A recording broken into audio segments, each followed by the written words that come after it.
Great. So the rise of micro hospitality, and I think a lot of you are probably here because you're interested in this as an asset class, either as an investment opportunity or as a lifestyle decision, a type of place to work on that fits within this category of rural micro hospitality. And so what's really cool about this space, unlike, say, like value add development in multifamily or light industrial or single family residential or any number of um, kind of real estate asset classes you may be thinking about. I would say that this one's the most fun. That's why we work in this category. There's lots of excuse to think experientially, think kind of holistically around what the entirety of the brand offering is.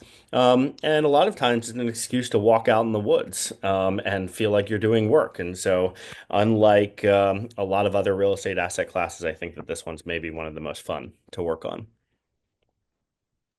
So, a few things that really matter here in this growing space. That nature immersion plus design is really the formula for growth. And I'm just going to move into full screen here.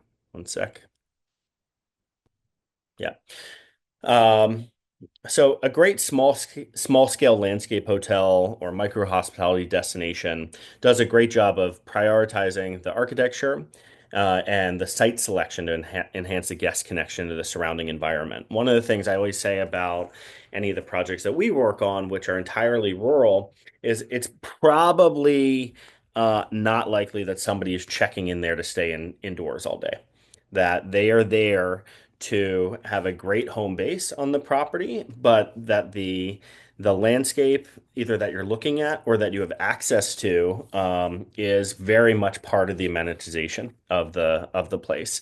And so that relationship between architecture, built environment, and site selection and site usage and the landscape, it's in the overlap in the Venn diagram between those two where a really great micro hospitality destination happens. There's growing demand and attractive returns. We can go through all kinds of sort of data and stats on this. And if you go to our the guide section on huts.com, you'll see that we've dug in pretty deep to some of the the changing returns and the changing profile of this as an asset class. But generally, I think the big picture is that despite the small footprints um, of micro hospitality destinations, they tend to demand higher nightly rates. Because of higher consumer interest and scenic, eco-conscious stays that tend to make these sorts of properties a very compelling investment when looked at through traditional real estate development metrics. Things like, net operating income, looking at IRR on the asset, and more broadly at the macroeconomic growth and demand. It's a very compelling space to be in. It's very different and evolving traveler expectations. The desire for unique, experience-driven getaways, especially among younger demographics, continues to fuel the popularity of small-scale rural retreats. That's not anecdotal. You can see that in Airbnb or VRBO or any number of rental platforms that this of all of the types of stays and all the types of hospitality properties, these are the ones that have the highest growth trajectory and the best development economics. That the cost of acquisition or the cost of construction are very favorable against the potential revenue on a per unit basis. There's also this really interesting thing, particularly in rural locations, that this is the type of development, like in a lot of places, rural places, um, development is a bit of a four-letter word, that it's something to stay away from, that it's often kind of argued against. And it's usually because development assumes that it's going to be a traditional housing developer that is going to come in and buy 100 acres, break it up into 400 quarter acre lots, and build big, giant, dumb boxes that aren't really for anybody, are not contextual to the landscape, are a suck on resources, and don't do enough to contribute to the tax base to justify trashing the landscape. Alternatively, the type of development that we're talking about here tends to be kind of supported by a lot of local markets, whether it's kind of local village, town, or town jurisdictions, or statewide initiatives that are looking at rural micro hospitality projects um, because and supporting them or even subsidizing them because of their commitment to sustainability, because they are sort of amenity light and you don't have all of the dining options. You don't usually have a beverage program there. You don't always have all the resources. Anyone staying in the micro hospitality location by nature is utilizing the surrounding local resources, restaurants, bars, outdoor destinations. They're participants in the local culture rather than drawing away from it. So it tends to be sort of a boon to the local economy, and that tends to be supported. And regional job creation. And so, unlike a lot of other development theses out there, this one for rural micro hospitality tends to have a lot of support in places where you might not expect it. So, why Huts as a partner for helping you develop your micro hospitality destination? I think one of the big ones is that we work exclusively in rural and exurban settings.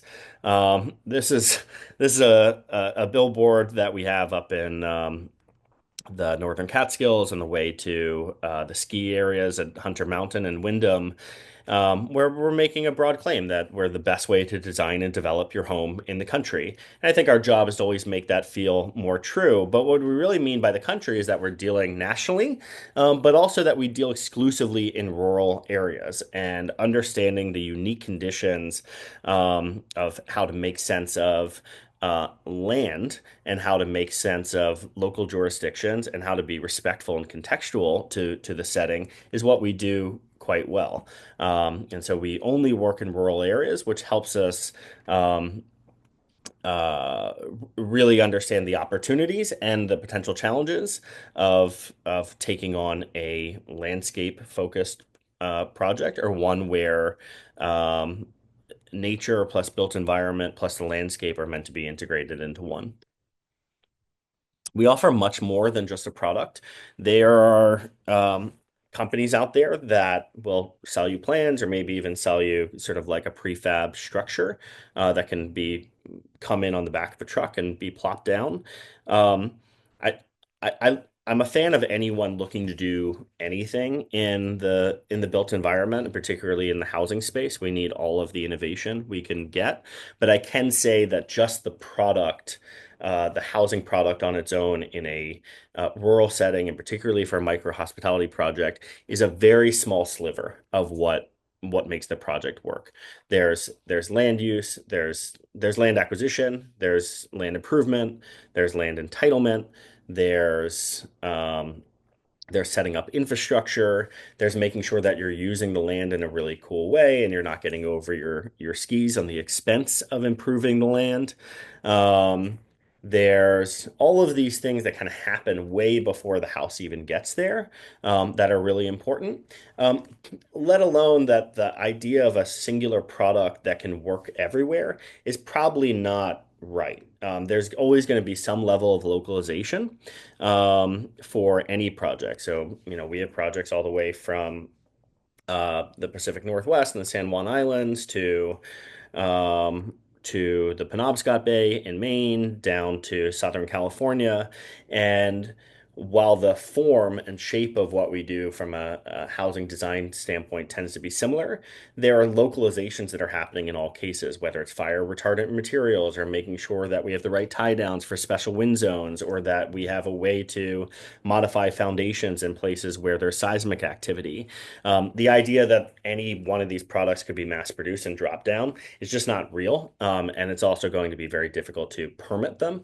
And so for us, we have our standards as a product that can be modified and localized, but we're really filling out all of the rest of the pieces of development that go from all the way evaluating a piece of land through to finishes, fixtures, giving this place sort of a brand identity and an experience and everything in between. And the house product is a component of that. And I would just lay out this diagram that this is a lot of how we think about the Huts platform, both for um, single family residential consumer products or consumer projects and hospitality projects, that we've got these series of offerings that, when layered together, make up sort of a sequence from land sourcing and evaluation, site planning and improvement, home design and entitlement, um, model planning and financing, and making sure that the development economics work, that the project pencils out, construction and quality control, furnishing, decor, and fit out. And then we have all of our partner relationships with property management and kind of post move-in services to help fulfill the entirety of that experience. And so that home design and entitlement module is sort of like where a single home product or kind of base level plan from some other folks that are playing in our space might come in. But really, you need to do all of these to actually go from a raw piece of land through to a completed destination. We're really excellent at merging high design with real development economics. Our first step on any project is generally not looking at the design, it's looking at the math and saying, what are the real economics of this area, of what's the target revenue goals, and what can the capital expenditures be to make this project work here? And then we're designing to that. So rather than sort of designing a great place and saying, hey, this looks awesome, let's permit it, let's figure out what it costs, let's start on it, and just hope we can drive demand, um, that tends to never work. We're instead saying, um, where is the demand? How can we set the market a little bit, but how can we feel very comfortable that once you take on lending or start to deploy capital into this project, it's going to pay off in a reasonable time frame? And a lot of folks here who are thinking about pursuing a project like this, you may be self-financing, or you may be looking at bringing on outside capital partners or LPs, or looking at debt financing or some mix of those. In all cases, any of your capital partners are going to want to believe that your pro forma is going to work. And we can be a very good partner at helping to make sure that the pro forma is believable and that the design fulfills the capital expenditure side of that pro forma. And we know how to read the land, and we've evaluated thousands of parcels through either our client servicing side, where we, in many cases, help all of our clients source or evaluate their land, all the way to the land report, which is our newsletter where um, we look at dozens and dozens of lots every single week and pick the four best for a given thesis, where, hey, these four would be great for a phase development. These four would be great for a family compound. These four would be great for whatever the use is. But through the years, we have looked at thousands and thousands of parcels and have a very good understanding of not just what's going to make the place special, once it's developed, but also what's going to be a challenge to pursuing that parcel. Place might look really beautiful, but uh-oh, it's got all granite. It's a lot of shelf rock. You're going to have difficulty in building a well. You're going to have to use dynamite to take on a septic, or you're going to have a raised bed system. These are things that don't come across right away when you walk a lot, but they are the considerations that really matter when you're looking to pursue a rural landscape focused micro hospitality project. The units that you build on top of the lot aren't really the challenging part. The way that these projects go sideways is when you don't pick the right piece of land or understand what the challenges are going to be for that piece of land. And Huts is, I would say, quite good at that. Okay. Um, so three big ideas I think that really matter on creating a rural micro hospitality destination. The first is really about brand proposition for whatever you're creating. And I try to sum this up by saying, don't be something for anyone, be the thing for someone specific. Um, and what I mean by that is, just because you build a place, even if it's in a high demand market, does not necessarily mean you're going to generate fans. Um, and a lot of people look at creating a micro hospitality destination and say, well, the total addressable market is huge in the DC area. There's so many people looking for instance, there's so many people looking for this sort of thing. If I just build three cabins in the woods, and get a very small percentage of the overall market share, I'm going to be made in the shade.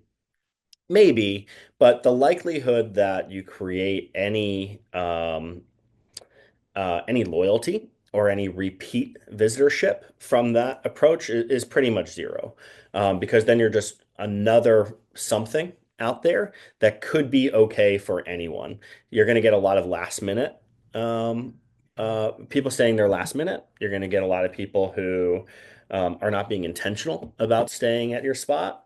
Um, and particularly if it's a landscape location, you really want to create repeat visitors who want to see it in different seasons, that they want to see it, what's it like in fall? They want to also come in winter, or they want to come in summer. And how do you create that sort of loyalty? I think you want to be specific. And so I'm showing this image from a project that we are wrapping up construction on right now. It's called the Fly Fishing Camp. This is in Western Sullivan County in New York in the Catskills, which is the home of fly fishing in America. And this place is a fly fisherman's camp. This is a spot that is specifically for groups of 4 to 6 who want to come on a fly fishing trip.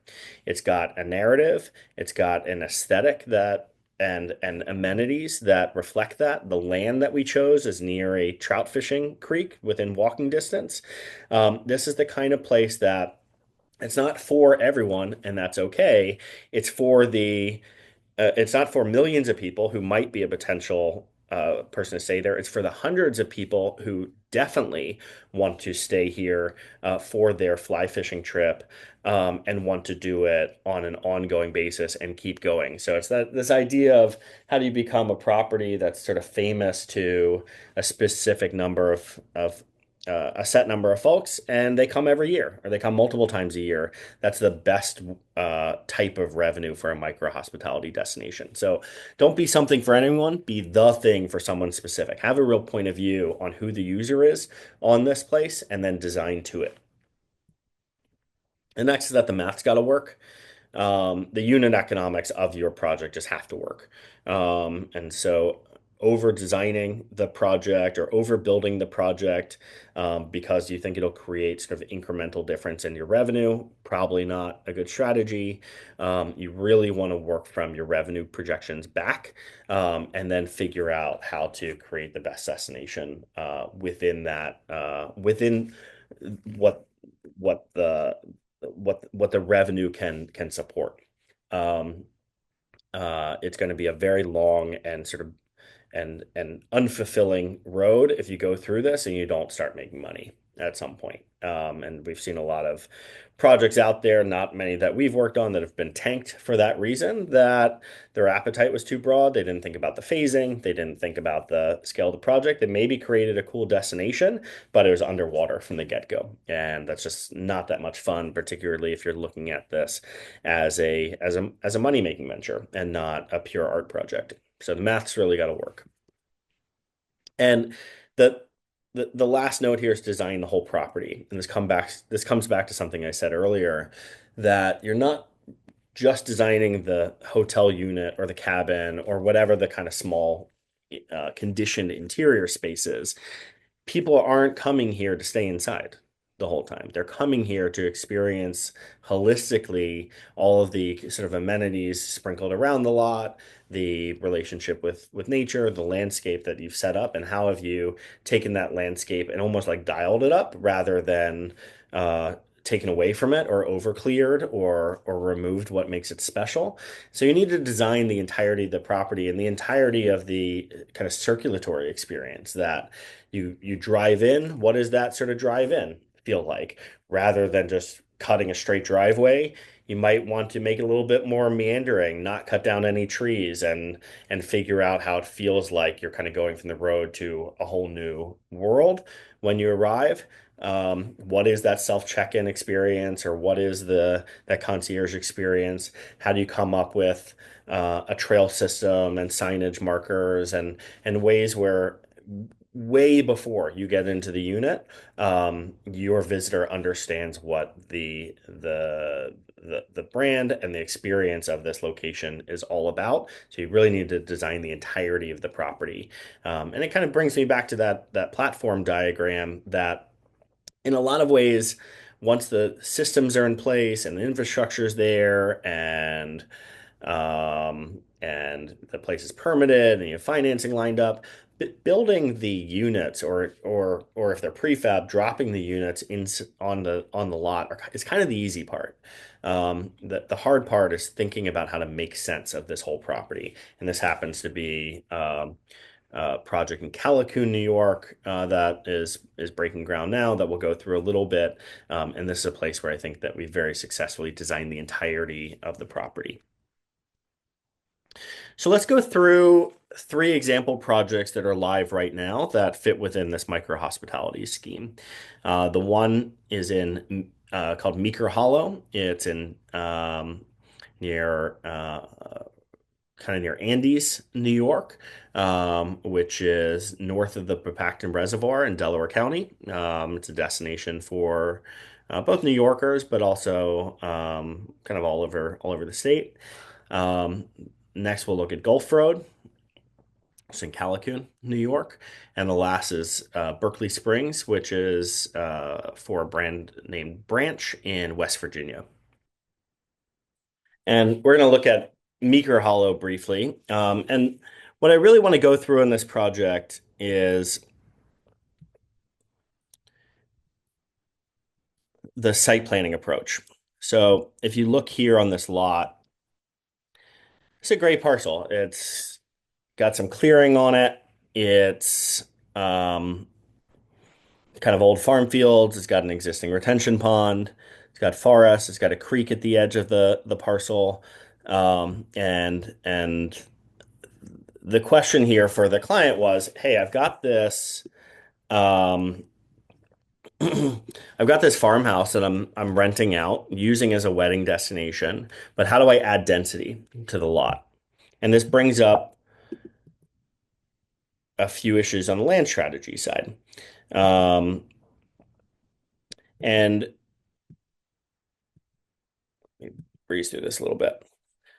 What we looked at is to be able to really add density, we were going to have to change the number of lots that we had to play with. So this is a 20-acre parcel in a rural residential district that, as of right, by zoning, only allowed for a main house, a guest house, and an accessory building, which was smaller than the level of development that the client wanted to pursue.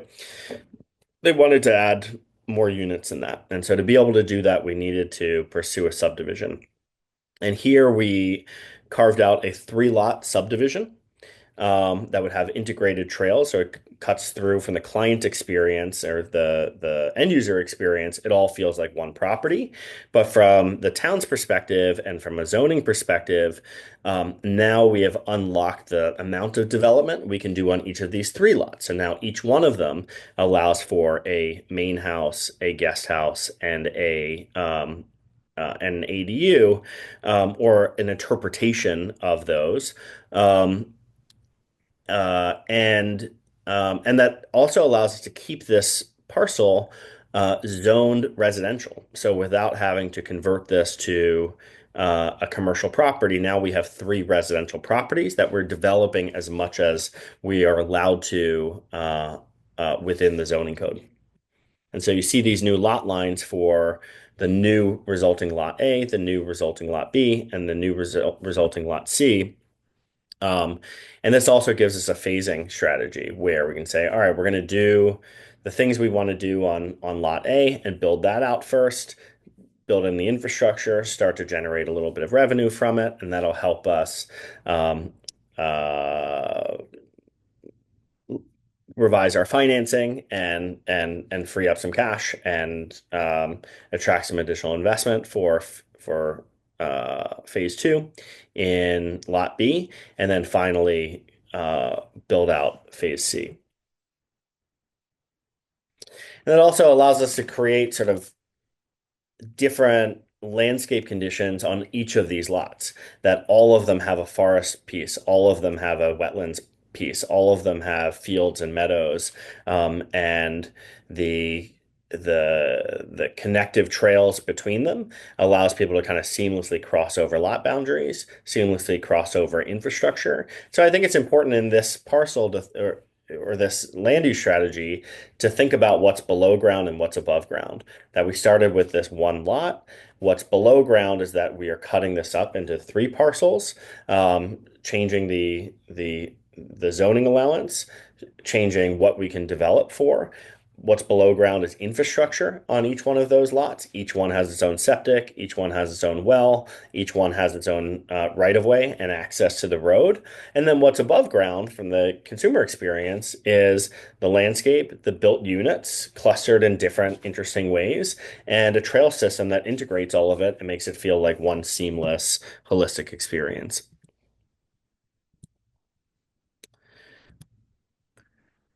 So we don't need to go through the specific numbers here, but I did just want to lay out that in all cases, in each phase, we're laying out a strategy with real numbers immediately.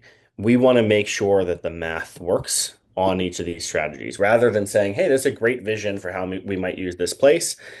Our primary interest is that projects happen, and the number one thing that slows them up is feasibility, and particularly financial feasibility. So we need to make sure that the economics of this place work. So very, very early in these kind of design concepting presentations, we're not just showing floor plans and site plans and layouts for how to recombinate our standards into interesting units.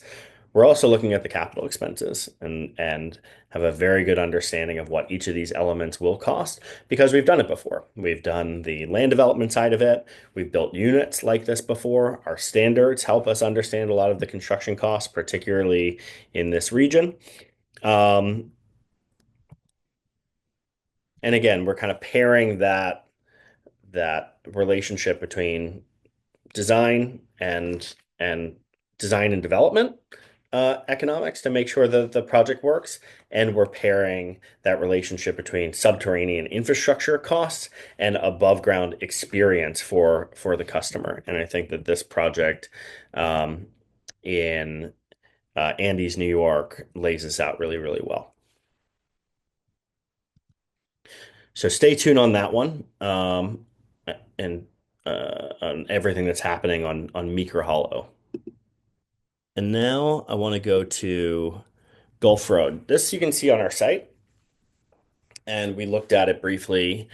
Um, and after the call, I'll share some additional images and in progress stuff here. Um, this is an example of how to simplify the as of right development, and not make the project bigger than it needs to be.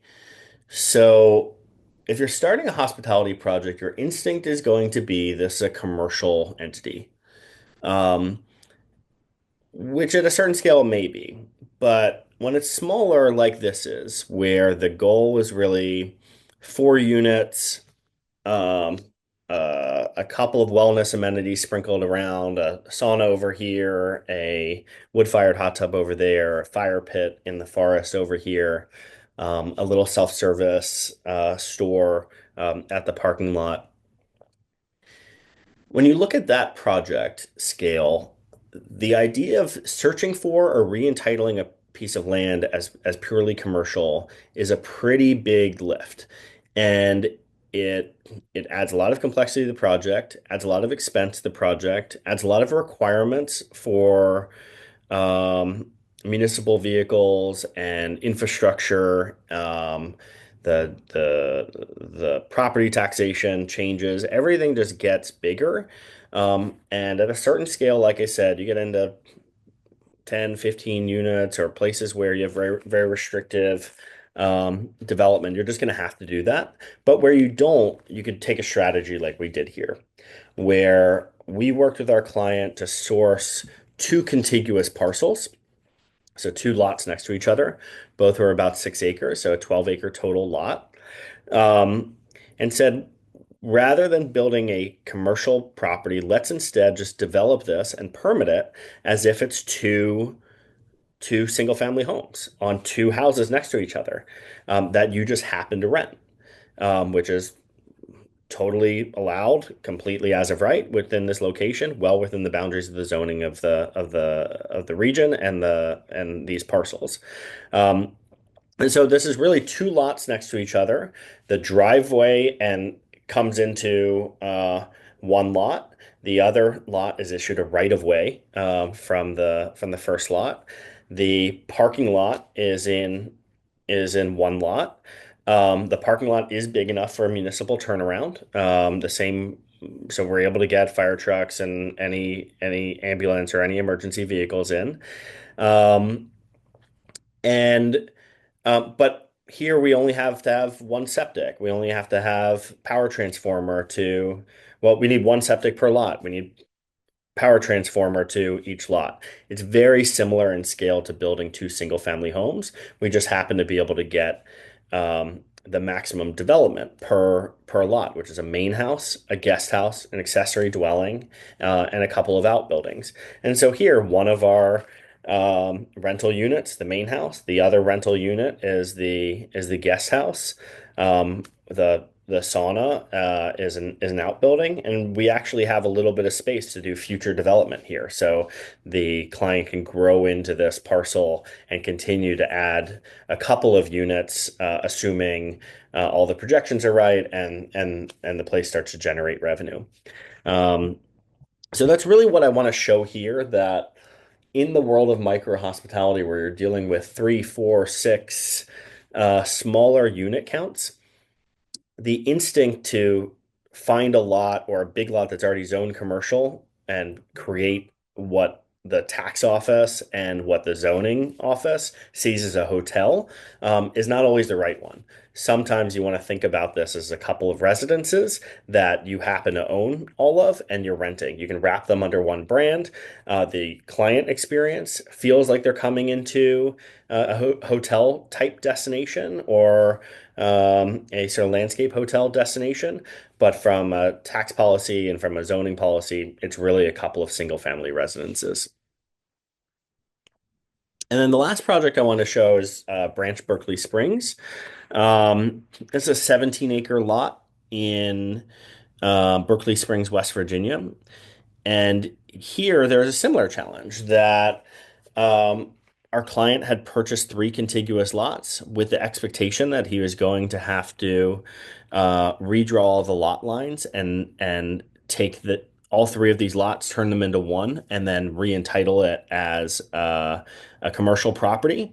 We recommended the same thing I did on Gulf Road, which was let's do as much as we can within the residential zoning code, and think about creating house clusters where we take a variety of our units and cluster them together into something that would be interpreted and is legally perceived as a single family home. But the user experience is there's a 3 bedroom unit, there's a 2 bedroom unit, there's a studio unit that are completely separate from one another, and make that part of the hospitality concept that this kind of clustering allows for end users to either rent all of it if they're setting up kind of like a family experience, or individuals or smaller groups to rent parts of the cluster and have sort of privacy fences and sort of like be clever around how we wall off the outside spaces so there really is privacy between each group. And so blurring that line between what a uh, what's a single smaller unit and what is a larger home allows us to respect the lot lines, not have to rezone the place, pursue variances and all kinds of complexity that come with it. And I think yields really interesting arrangements of units where we were able to take this larger hearth suite, which is kind of like our family suite, plus our home away suite, which is sort of for smaller families and couples, and then the hideaway studio for couples or individuals, and put them together in really interesting ways that follows the landscape, um, and creates three distinct clusters of units across the three distinct residential parcels. Again, from the user experience, they're coming into one really thoughtful and really architecturally interesting um, micro hospitality landscape resort or landscape hotel. Um, from the town's perspective, from Berkeley Springs perspective, we built three single family homes next to each other, and which is a much simpler permitting process, much simpler financing process. And for anyone thinking about, hey, I really want to do this, but how do I get out of it? Like, let's say I I turn on the revenue, and a couple of years down the road, I want to sell this. Well, the difficulty of selling a hotel is pretty high. You have a limited number of buyers, either acquirers from the hospitality space or individual investors, but it's a small pool. Whereas here, we basically have three single family homes that could be sold, and you open up your buyer pool to anyone. So there's a lot of outs with the project, which significantly de-risks the investment for our client. Um, Great. So quickly, those are the three projects I wanted to go through. Meeker Hollow, where it's about adding density in a smart way. Gulf Road, which was about being smart about as of right development and utilizing residential code to our benefit. And then Branch Berkeley Springs was a ground up experience where similarly we pushed against a commercial rezoning and continue to think about it as a residential property. And that resulted in really interesting kind of architectural outcomes. Um, Micro hospitality is a space that we really believe in. We think we're quite good at it. We really enjoy the placemaking of it. And if you're out there thinking about pursuing a micro hospitality development project, we think we're an excellent partner to help you realize that dream. So let me stop there. Anyone who has made it through after my couple of shutdowns and restarts, I congratulate you. Thank you. Um, but let me open it up to questions. You can, in the Q&A, just type it in. I'll do my best to try to field it.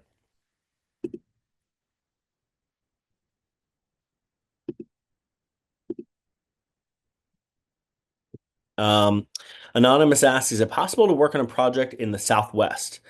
Interested in speaking with your team. If you can share an email that I can contact to schedule, thanks. Yeah, you can get in touch with me directly at wayne@huts.com, WAYNE at huts.com. We'd love the Southwest. Really interesting building opportunities in the Southwest, and thinking about like cool local building approaches. Whether it's rammed earth or things that are like a little bit like better performing thermally. There's some really cool stuff we can do down that way. So anonymous, please do get in touch. Isabella says, is the rule of three buildings per parcel of lot the same across all states, or is it location specific? That's, every area has their own rules on density and build out. It tends to be that in rural residential districts, you have a couple of elements. You have a minimum lot size. We often find it's either 2.5 minimum in some areas or 5 minimum in others. And so you have a decent amount of land there. And in those cases, it's often that you can have a main house, guest house, and some outbuildings. So it's not a hard and fast rule, but it tends to be um, when there is a rural residential lot that you can do a number of things with the lot that are outlined. And sometimes it's even more. Sometimes it's, hey, you can have as many outbuildings as you want as long as they're not dwellings.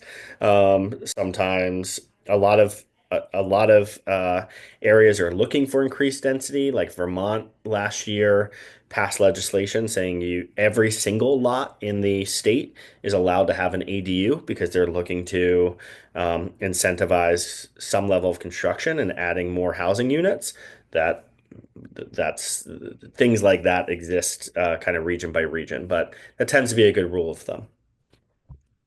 Do you only use homes designed by Huts, or do you use designs by other companies? We see ourselves as both the designer and the developer, so we work on our own designs, even if we're developing something more custom for the project. We have a full design team, and we really believe in our ability to localize either our out-of-the-box designs or modify them and customize them to be appropriate for the region. So we utilize our design team. Any other questions? Okay, going once, going twice. Again, thank you so much if you were able to stick through those couple of starts and stops. We're um, really excited to hear from you if you're looking to take on this sort of project, and looking forward to hearing your vision and seeing if we could be a good partner to help execute on it. Thanks so much, and have a great rest of the day.